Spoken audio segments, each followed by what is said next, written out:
Test 4, Part 2, Passage 1. Listen to a conversation between a student and a university fitness center manager. Good afternoon. Are you Brenda Davis? Yeah, that's me.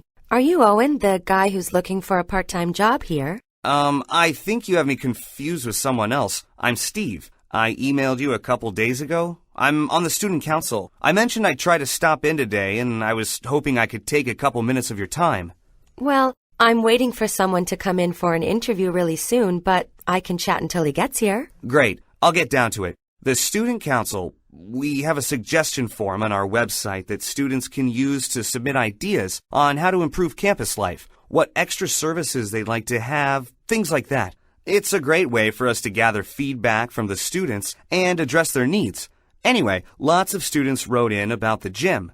Nothing bad, I hope. We try to provide great service to everyone on campus, professors, students, even non-academic staff. Oh, don't worry. It's nothing to do with service. It's that, well, the gym closes really early, 9 p.m. on weekdays and even earlier on Saturday and Sunday. Yeah, but we open really early in the morning. It's just that students, a lot of us have part-time jobs in the evening or night classes, and we're almost always busy during the day, so it'd be great if the gym were open later. Also, lots of college students are night owls. It makes more sense to stay open late. Have you considered extending your operating hours, say, until midnight? Well, you have to understand that just like any other department at the university, we have our own operating budget that we must adhere to. I'd love to stay open 24 hours a day, 7 days a week. We just can't afford to do that, though. Every additional hour we stay open means more money spent on electricity, more staff we need to pay, more use of the equipment, and as a result, more maintenance. As they say, time is money. I understand what you're saying, but you could still stay open late without having to be open for more hours. How do you propose we do that? Easy. There must be a few hours that are downtime, when not many people go to the gym. I guess some people go in the morning before class or work or whatever. But what about in the early afternoon, after lunch? Like between 1 and 3. Who goes to the gym then? You'd be surprised. We are able to track how many students use the gym each day and at what time because they have to swipe their ID cards. It's a security measure. And the slowest time here is actually between 8 and 9. Almost twice as many students come between 1 and 2 or 2 and 3. Remember that lots of students have classes that end in the early afternoon, like between 1 and 3. And before they have lunch, a lot of them stop in at the gym for a workout. I guess I didn't really consider that. So my suggestion wasn't as good as I thought it was. But there must be some way we can accommodate the people who want to go to the gym late. I'll do some thinking about it. It would just take too much money. The university really doesn't have any to spare these days. Well, how about this? Your personal training services and classes like yoga bring in extra money, right?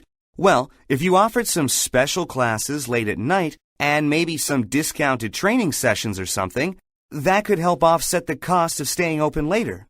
That's possible, but more than likely what would happen is that fewer people would take classes or do training at regular times. So you'd still end up losing money. I get it. Anyway, I'll try to come up with something. In fact, we have a staff meeting tomorrow. I'll mention it to everyone then and see if anyone has suggestions. I'd appreciate that. I'll stop by later this week to follow up, if that's okay. I'm here every day, Monday through Friday from 9 to 5. Feel free to drop in. Sounds good. By the way, while I'm here, do you mind if I ask you some questions about the personal training services? Go for it. I'd be more than happy to answer them.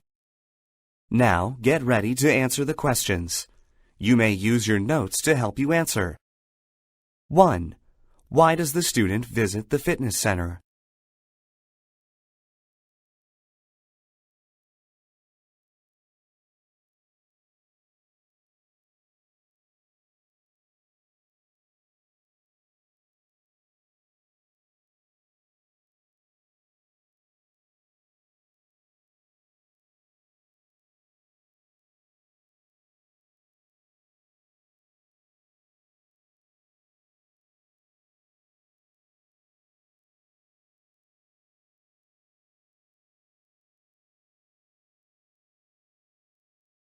'Listen again to part of the conversation, then answer the question. There must be a few hours that are downtime when not many people go to the gym. I guess some people go in the morning before class or work or whatever, but what about in the early afternoon, after lunch, like between 1 and 3? Who goes to the gym then? You'd be surprised. We are able to track how many students use the gym each day and at what time because they have to swipe their ID cards. You know it's a security measure, and the slowest time here is actually between 8 and 9. 2. Why does the manager say this? You'd be surprised.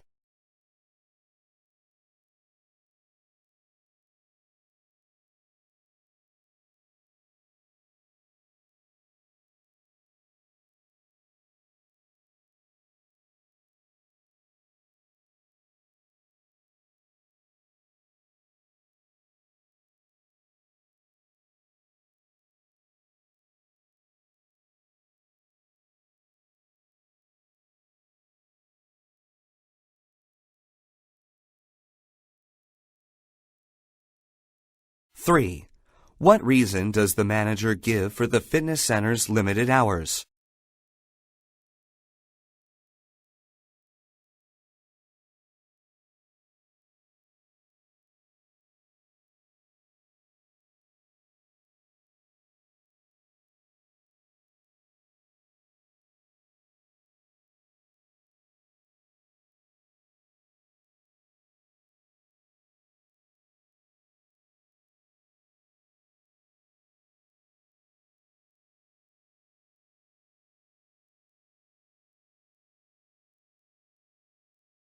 Four.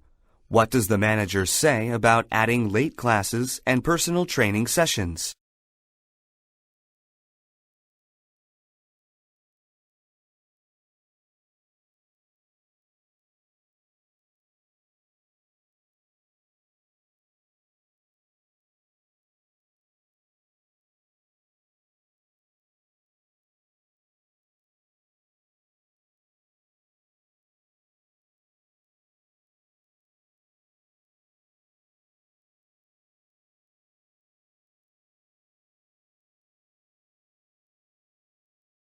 Five. What did the manager indicate she will do about the student's concern?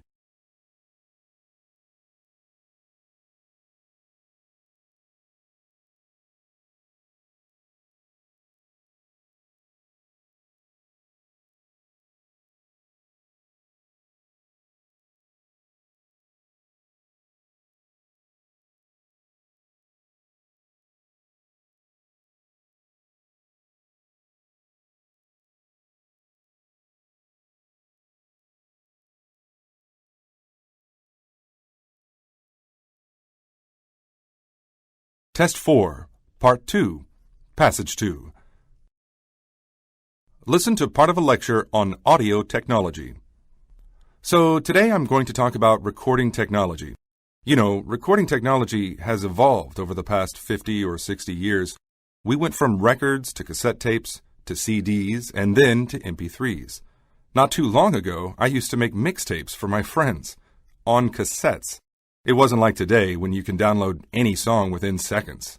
Most of us probably have experience with cassette tapes, though. I definitely have. I owned a bunch of them as a kid. I used to make copies of them with an old tape recorder. Yep, that was the most common way to do it. But I guess most of you don't know how tapes are actually made. Recording tape was developed as early as the 1890s. Eventually, a German company named IG Farben created a soft magnetic tape that was treated with iron oxide.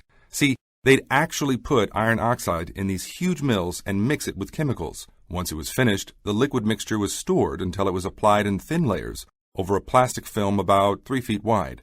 The wet tape was exposed to a magnetic field that aligned the oxide particles, and then it was dried and cut into thin, usable pieces.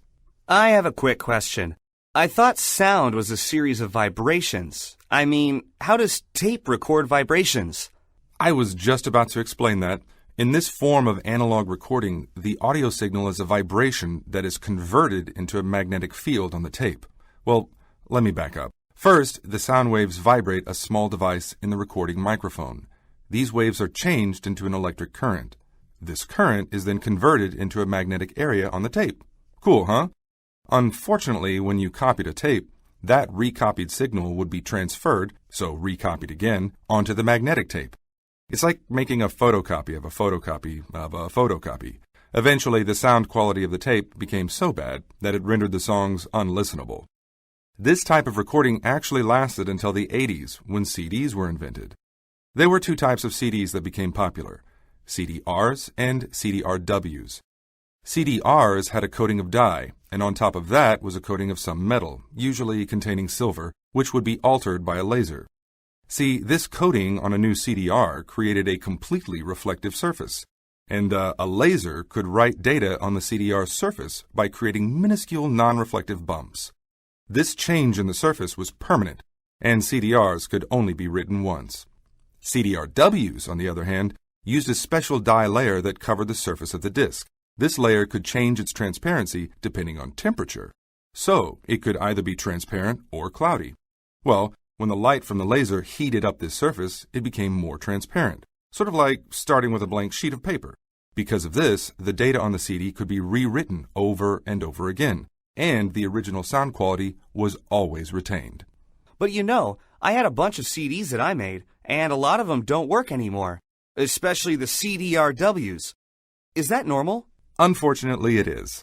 Because the coating is designed to be written and erased repeatedly, it's more susceptible to naturally occurring chemical reactions, like exposure to sunlight, for example. It's not good to expose CDRWs to too much sunlight. Why? Because if that surface dye gets too hot, it starts to change the data that's stored there. Additionally, over time, the dye on a CDRW loses its reflectivity, so lasers can't read the data stored on it. You mean there's no perfect way to store them? I mean, libraries can preserve old books and documents because they control the humidity and temperature. Sure, there are certain things you can do. It's similar to what you just mentioned. They need to be stored at specific levels of humidity and at certain temperatures. But we're talking about CDs. Music. Who is going to go to all that trouble? I guess it's good we moved on to MP3s. Well, yeah, I'd say so. MP3s definitely have advantages over the other formats, but nothing's perfect. They're almost always compressed, which means a little bit of data is lost in order to make the files way smaller. They are created using a compression technique that mimics the human ear. For example, there are sounds we can't hear, and certain sounds that we hear much better than others. This determines which sounds are erased and which are kept during the compression process. So some of the song is actually lost, but it's almost imperceptible. Still, CDs have better sound quality. On the other hand, people could make copies of tapes and CDs for their friends, but with MP3s, thousands or even millions of people can download a song that's been posted online. So, MP3s, the big advantage they do have is that they can theoretically preserve music forever. That's why lots of people have moved their entire libraries to their computers instead of keeping old tapes, CDs, and vinyl recordings. And as long as they're backed up properly, there's no risk of losing them. Now get ready to answer the questions. You may use your notes to help you answer. 6. What is the lecture mainly about?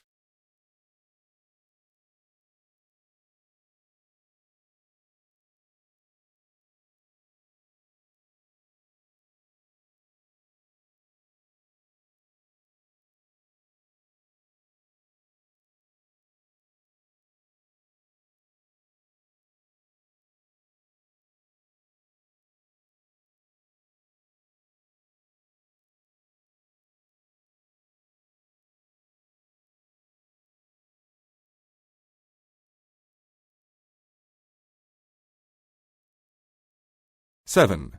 Why does the professor mention photocopies?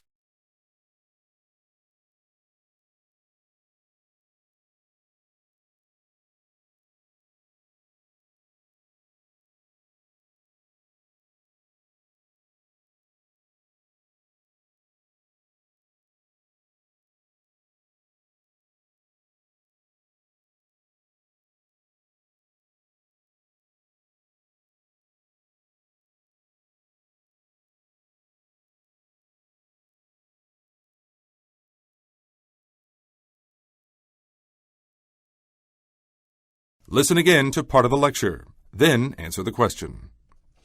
You mean there's no perfect way to store them?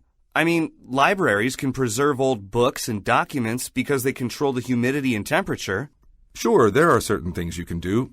It's similar to what you just mentioned. They need to be stored at specific levels of humidity and at certain temperatures. But we're talking about CDs. Music. Who is going to go to all that trouble? 8. What does the professor imply when he says this? But we're talking about CDs. Music. Who is going to go to all that trouble?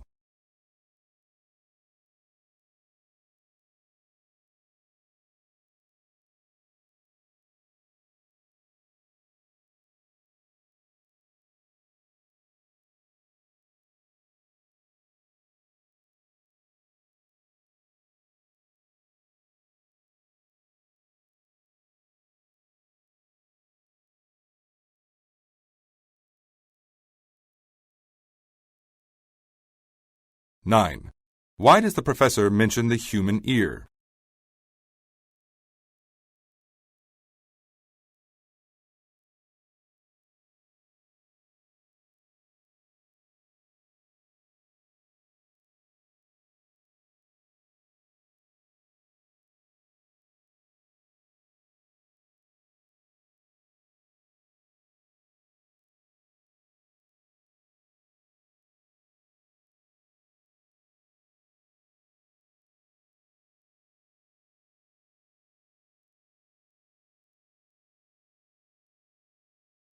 Ten. According to the professor, what is the reason so much music is stored on computers?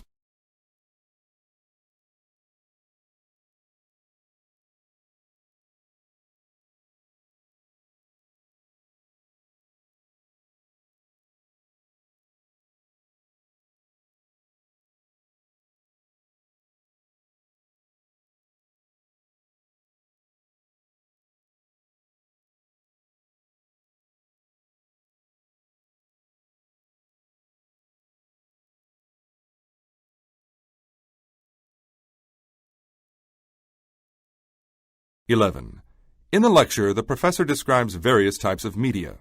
Indicate whether each of the following is a characteristic of cassette tapes, CDs, or MP3s.